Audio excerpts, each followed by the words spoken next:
Dans cette vidéo, nous allons voir comment utiliser le logiciel Excel pour analyser des données recueillies à l'aide d'un questionnaire en ligne. La base de données se présente sous forme d'un tableau, où les lignes correspondent aux répondants et les colonnes aux questions. La valeur contenue dans les cellules dépend du type des questions. Pour la question ouverte, les répondants produisent une réponse libre. C'est le cas par exemple, de la question « Décrivez une activité pour laquelle vous avez évalué un travail réalisé en équipe ». Pour la question fermée, la cellule prend des valeurs prédéterminées. C'est le cas des questions à choix multiples, ou QCM. Par exemple, pour la question « Quel est votre ordre d'enseignement principal ?», 4 choix de réponse sont possibles. Enseignement primaire, enseignement secondaire, enseignement collégial et enseignement universitaire. Dans ce tutoriel, nous nous intéressons aux données fournies par les questions fermées. La première partie est consacrée à l'analyse d'une seule variable. Nous allons voir comment représenter graphiquement une plage de cellules correspondant à cette variable. Dans la deuxième partie, il s'agit de croiser les données fournies par plusieurs questions.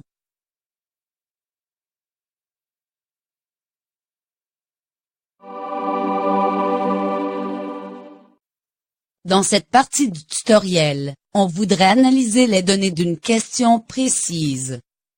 Par exemple, on s'intéresse à analyser l'expérience professionnelle de l'enseignant.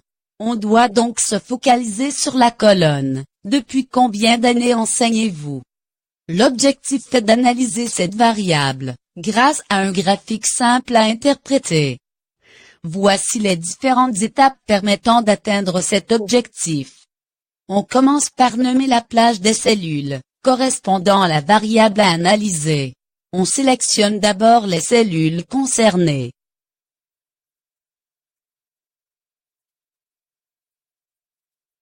On place le curseur dans la zone nom. On donne un nom à la plage sélectionnée, par exemple, expérience, et on valide avec entrée. On crée maintenant une nouvelle feuille dans laquelle on va analyser la variable choisie. Dans cette feuille nouvellement créée, préparez un tableau à 2 colonnes, comme celui-ci. La première colonne correspond aux différents choix relatifs à l'expérience de l'enseignant. La deuxième contiendra le pourcentage des enseignants ayant fait un choix particulier dans la liste des choix possibles. Il faut s'assurer d'afficher les valeurs de cette colonne sous la forme d'un pourcentage. Dans la cellule B2, on saisit la formule suivante.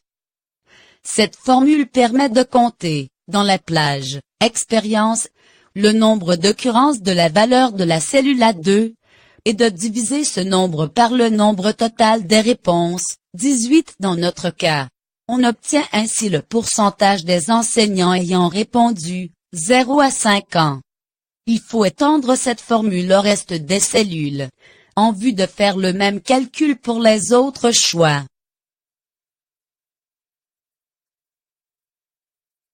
Le tableau obtenu permet de se faire une idée sur la répartition des répondants selon l'expérience. On peut notamment remarquer que la majorité des enseignants ont une expérience professionnelle de 11 à 15 ans. On peut maintenant représenter graphiquement ces données.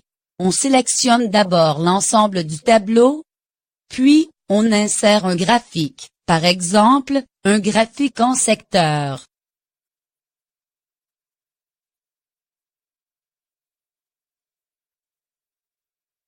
Une fois le graphique inséré, on peut le modifier pour qu'il soit plus parlant.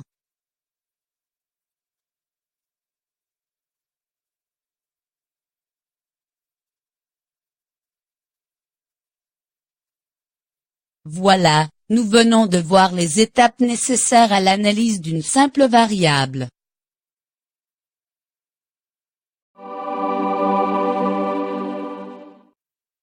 Dans cette deuxième partie, il s'agit de croiser les données fournies par plusieurs questions. Pour ce faire, nous allons utiliser les tableaux croisés dynamiques, que nous appliquerons à un exemple concret. il faut d'abord partir d'un questionnement qui guidera l'analyse. Par exemple, on pourrait explorer le lien entre les années d'expérience et les méthodes évaluatives. On se pose donc la question suivante. Quel type d'évaluation sont-ils privilégiés par les groupes d'enseignants expérimentés et débutants? Dans ce cas de figure, les variables, expérience et méthode seront croisées afin d'explorer des tendances particulières. On commence d'abord par isoler les données cibles, en les copiant dans une nouvelle feuille qui sera nommée « données brutes ». On note qu'un répondant pourrait déclarer avoir utilisé plusieurs méthodes évaluatives. Dans ce cas, la cellule contient plusieurs valeurs séparées par un point-virgule. L'utilisation des tableaux croisés n'est pas recommandée pour ce genre de configuration. Il faut transformer le tableau des données. La transformation des données brutes aboutit à un tableau avec plus de lignes, du fait de la séparation des valeurs concaténées. Par exemple, le répondant numéro 1 a utilisé 2 méthodes d'évaluation. 2 lignes sont donc associées à lui. Par contre, le répondant numéro 2 ou 3 se retrouve sur une seule ligne car il n'a utilisé qu'une seule méthode. Notez que cette transformation peut se faire manuellement si le nombre de lignes n'est pas très élevé. Sinon, des méthodes automatiques sont requises. Notez que le champ expérience peut prendre plusieurs valeurs possibles. Réduisons ces valeurs en 2 étiquettes seulement, débutant et expérimenté. On crée donc une nouvelle colonne, que l'on nomme statut. Ensuite, on saisit la formule suivante. Cette formule permet d'attribuer l'étiquette débutant au répondant avec une expérience inférieure à 10 ans, et expérimenté au répondant ayant une expérience qui dépasse 10 ans. On étend la formule au reste des cellules pour étiqueter les autres répondants. Notez qu'on aurait pu créer 3 catégories pour l'expérience. Maintenant, on est prêt pour la création du tableau croisé dynamique. Pour ce faire, on clique dans le tableau des données transformées. Ensuite, on clique sur le bouton Tableau croisé dynamique, dans l'onglet Insertion. Enfin, on clique sur OK. On obtient un tableau croisé dynamique vierge, dans une nouvelle feuille. Il faut alors choisir des champs spécifiques à inclure dans le tableau croisé, à partir de la fenêtre qui s'affiche à droite de la feuille. On met d'abord le champ méthode, dans la zone ligne. Et le champ statut, dans la zone colonne. On obtient la structure désirée du tableau croisé, mais sans valeur à l'intérieur des cellules.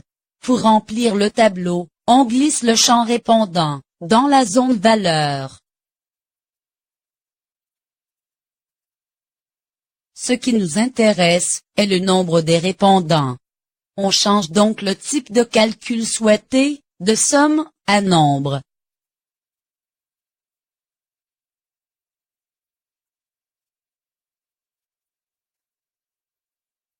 Le tableau croisé est maintenant finalisé. Il nous donne une vue synthétique des réponses, relativement aux méthodes d'évaluation, et pour chacun des statuts, débutants et expérimentés. À cette étape, on peut créer un graphique croisé dynamique, qui permet une meilleure interprétation des données. On clique dans le tableau croisé.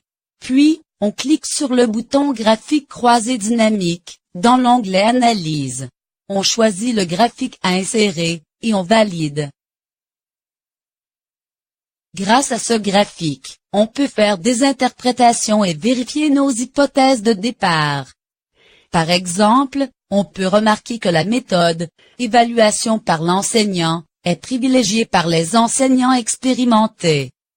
Finalement, la démarche que nous venons de voir peut être utilisée pour analyser d'autres variables et explorer vos données sous des angles variés, afin de comparer et de repérer des tendances particulières.